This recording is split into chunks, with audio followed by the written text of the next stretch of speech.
Salam Pak dan teman-teman, perkenalkan nama saya Lismawati Tampu Bolon dengan NIM 2401040002. Saya mahasiswa Prodi Manajemen Pendidikan Kristen Grup A semester 4. Dalam video ini, saya akan memaparkan jawaban ujian akhir semester untuk mata kuliah Manajemen Sarana dan Prasarana Pendidikan Kristen.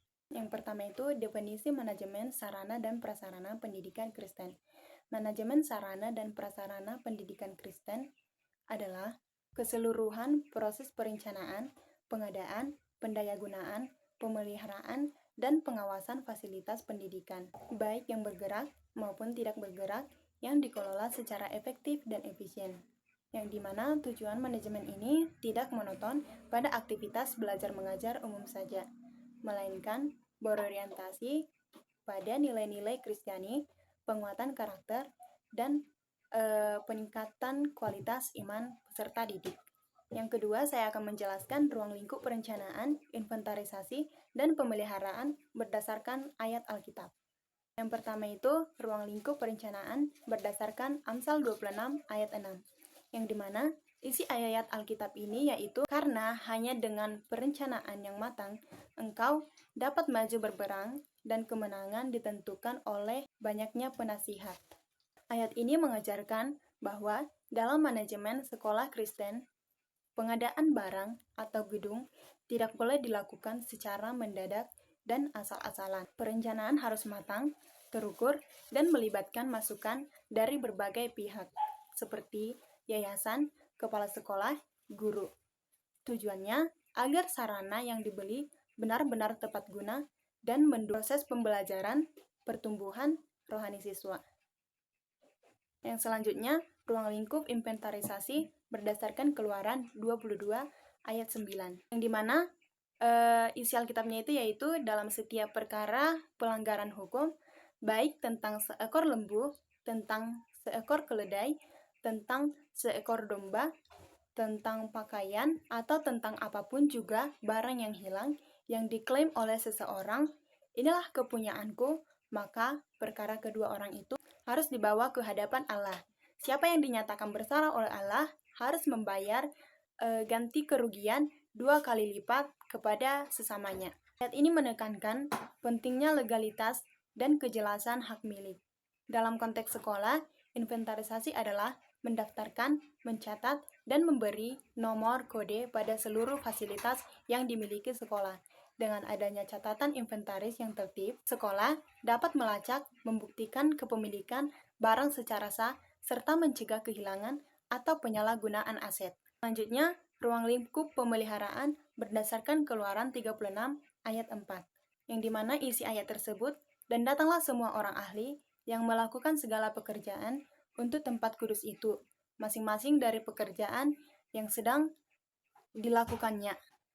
Penjelasan dari ayat itu bisa saya ambil, pemeliharaan sarana dan prasarana Kristen harus dilakukan oleh orang-orang yang berkompeten dan bertanggung jawab di bidangnya, yang dimana seluruh warga sekolah, mulai dari kepala sekolah, guru, hingga siswa, harus melawat fasilitas belajar sebagai wujud profesionalisme dan rasa memastikan semua barang selalu dalam kondisi siap pakai untuk memuliakan Tuhan.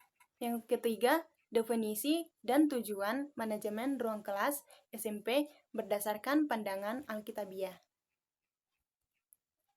Manajemen ruang kelas SMP Kristen adalah upaya sengaja yang dilakukan oleh guru untuk menata, mengatur, dan mengendalikan kondisi fisik kelas seperti pengaturan kursi, meja, ventilasi, dan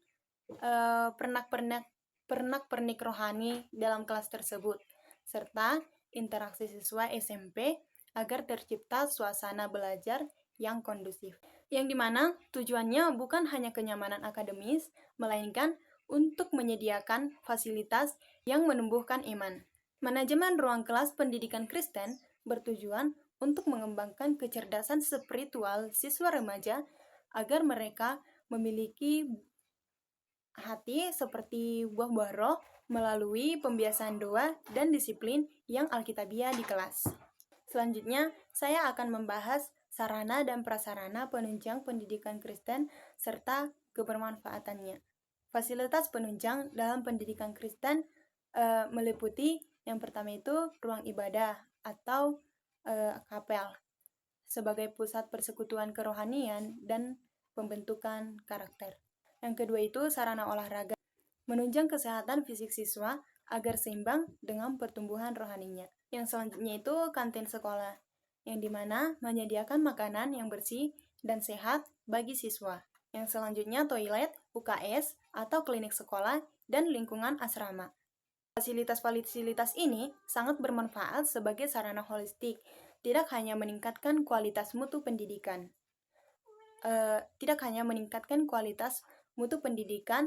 atau akademik, tetapi juga membentuk lingkungan yang aman, indah, dan damai, guna menopang iman kepercayaan peserta didik secara utuh. Yang terakhir, di sini saya akan menjelaskan manajemen UKS atau klinik sekolah berdasarkan Yeremia 33 ayat 6, yang dimana isi ayat Alkitabnya, sesungguhnya aku akan mendatangkan kesehatan dan kesembuhan kepada mereka, dan aku akan menyembuhkan mereka dan akan menyingkapkan kepada mereka kesejahteraan dan keamanan yang berlimpah-limpah.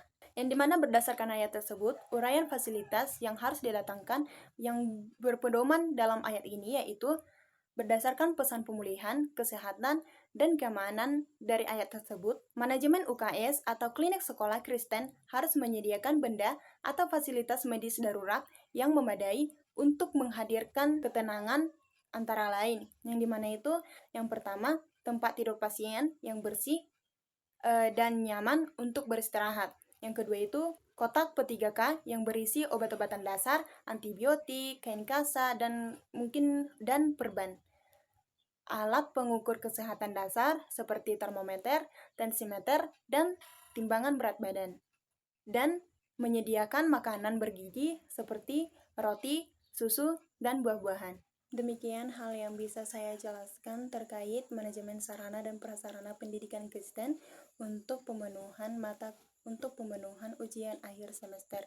Semoga bermanfaat dan saya ucapkan terima kasih. Shalom untuk kita semua, Tuhan Yesus memberkati.